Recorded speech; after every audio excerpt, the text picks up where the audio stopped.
On this episode of Redlit, try to bully me. New boss? This will be your shortest job ever. Why, you shouldn't brag about your illegal activities to people that don't like you much. So, you want me to fire everyone at the Christmas party? Okay then. Got a foreign exchange student sent home to her own country for relentlessly bullying my sister. Try to bully me, new boss. This will be your shortest job ever.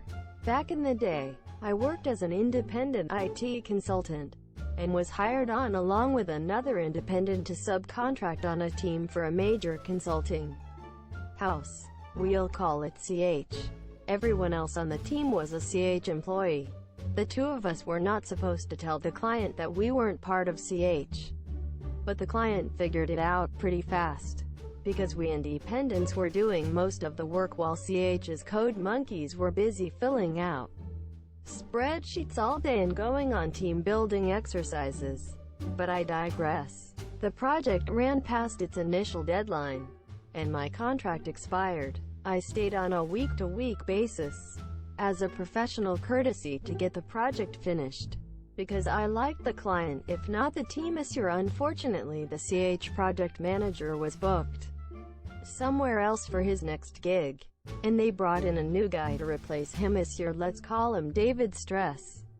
David flew in on a Monday morning to get the project handed off to him, and immediately started pissing on everything to mark his territory. He was derogatory and belittling to the team, and liked to raise his voice. I was working in my office. Well, actually a closet with folding tables that I shared with 3 other team members, and didn't hear what he was saying out in the main room, but I could sure hear his tone. Then he burst into the office and demanded, "How are we doing? Specific payroll-related conversion task." I said, "We're using Program X." He waved his hand dismissively and scoffed. "That's stupid. Program X won't work for this. You need to do something else." The other indie was in the room at the time, and she saw me coming up out of my chair.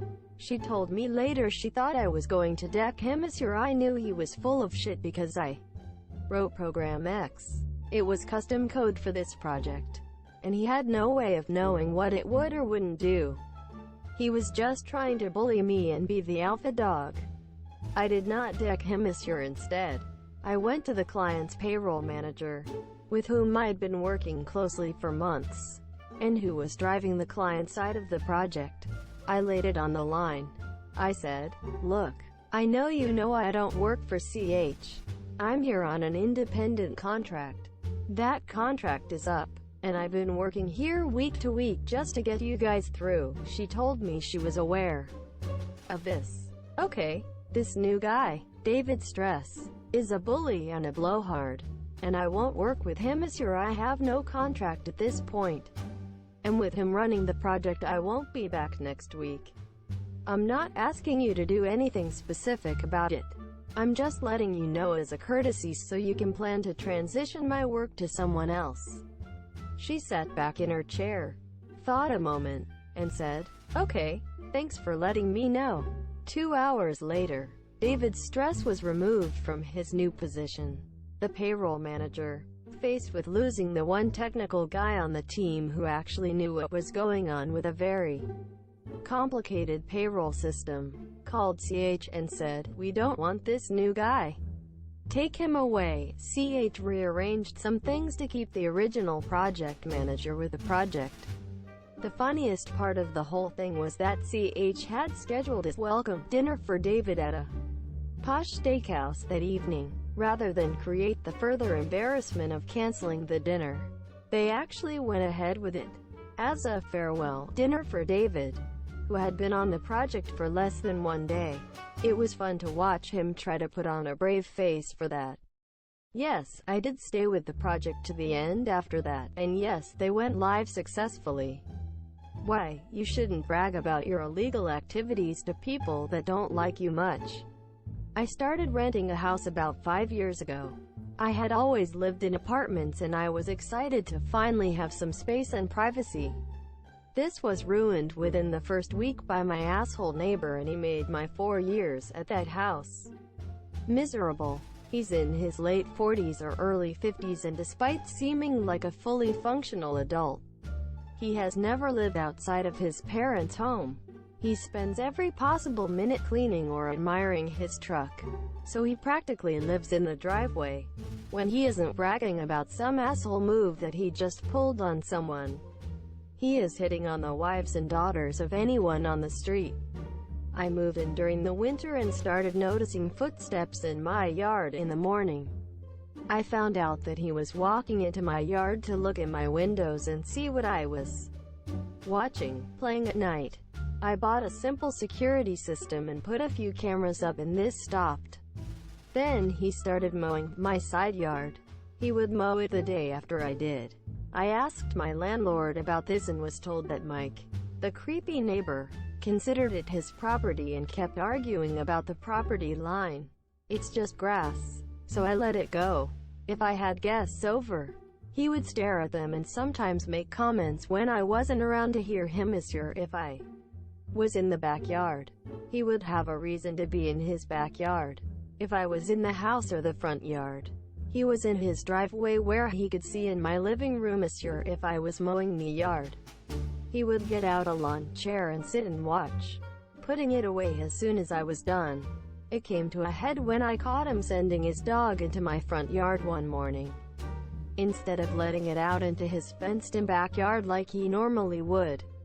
I told him to stay on his side of the property line, and he said that he was going to break into my house and smash my cameras and computer. Cops were called and he got off with a warning. Last fall I told my landlord that I was going to move out. During the conversation I found out that Mike was on workers' comp for an injury that he got at work, and that he was now bragging about how he was using his workers' comp checks to set up his own under-the-table landscaping business. My landlord, like most of the neighborhood, doesn't really like Mike. The landlord's son and family live across the street, and Mike has hit on the wife a few times over the years and has started to try and talk to their 17-year-old daughter. I waited for a day when he had his new work truck and trailer with his name and number on the door, and I made a video of him working on his yard and carrying 50 bags of mulch and climbing ladders. I sent videos and pictures to the fraud department of the workers' comp office. Today I just found out that he was found guilty of fraud, ordered to pay back every dollar, and may end up in jail. I am happily living in a new place that it has a lot of land between me and the neighbors. So, do you want me to fire everyone at the Christmas party? Okay then. Many years ago, early 1980s, I worked for a company that did what I called mall molesting. They did market research surveys in a mall and were always stopping people to ask questions, etc. The company was run by 3 older women who had started it in their kitchen. They were opinionated, and had no care about anything but money. Part of this included paying employees not by the hour but by the survey, which was against labor rules as it never matched the basic hourly wage. This is important. Christmas came, and we were planning our employee party when one of the owners called and told us that in order to avoid paying bonuses, we were to fire everyone at the party and then hire back the ones that we liked after the new year. We, the other managers and I, talked about it, and then I called the Federal Bureau of Labor, who had been trying to get the information for the employee pay for several years but had always been turned away. I had them come to the back door and let them into the file room, and showed them the boxes.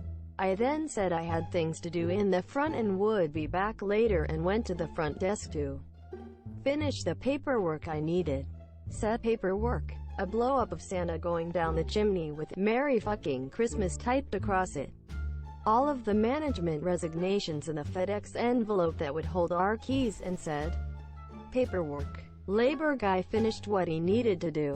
We locked up, sent the package, which was timed to arrive at their Christmas party, and walked away. The company ended up spending about $250K in reimbursements and fines for the labor problem this year. Edited for clarification. got a foreign exchange student sent home to her own country for relentlessly bullying my sister. My sister was bullied relentlessly in high school for something she had literally zero control over. A certain part of her anatomy. Without going into details, she felt terrible about it, and it more or less ruined her life as an insecure 15-year-old girl. The girl responsible for most of the cruel bullying, and the one who gave her a particularly cruel nickname related to her physical issue, was called Nadia. Nadia was a foreign exchange student at our school. Nadia was beautiful. She was cruel, and she didn't give any fucks about what anyone but herself. I wasn't Miss Popularity myself, but I had to protect my sister from having her life ruined, and I felt a very strong urge to get back at her tormentors. They say to kill a dragon with many heads, you got to cut off the main head. So that's what I did. I learned that the father of Nadia was very conservative. Her whole family back home was. So, I started spreading rumors about her being very promiscuous and ensured these rumors reached the family she was staying with. This apparently caused her some trouble. But I wasn't done. I threw a party one night when my parents were gone. I invited Nadia, who gladly came as I was a cooler older girl, somehow, and she never said no to a chance to get hammered, because yes, there was a lot of liquor. I made sure of that. Took pictures of everyone drinking and having fun. That same night, when everyone left, I put it on my Facebook. Tagged Nadia on it. She was my FB friend. She had this option turned on, where everything she is tagged in is automatically allowed on her timeline. So a picture of her, shit-faced, drunk, and very skimpily dressed, made its way to her page. Because of it being the middle of the night, she must not have noticed until the next day in the morning, so it stayed on for hours. But due to her parents' time zone being vastly different, I was sure they would see it before she had a chance to take it down. They did. I wasn't there to see the fallout, obviously, but she was gone the next week from school and flown back to her home country. Apparently, her parents had to save her from being corrupted or something.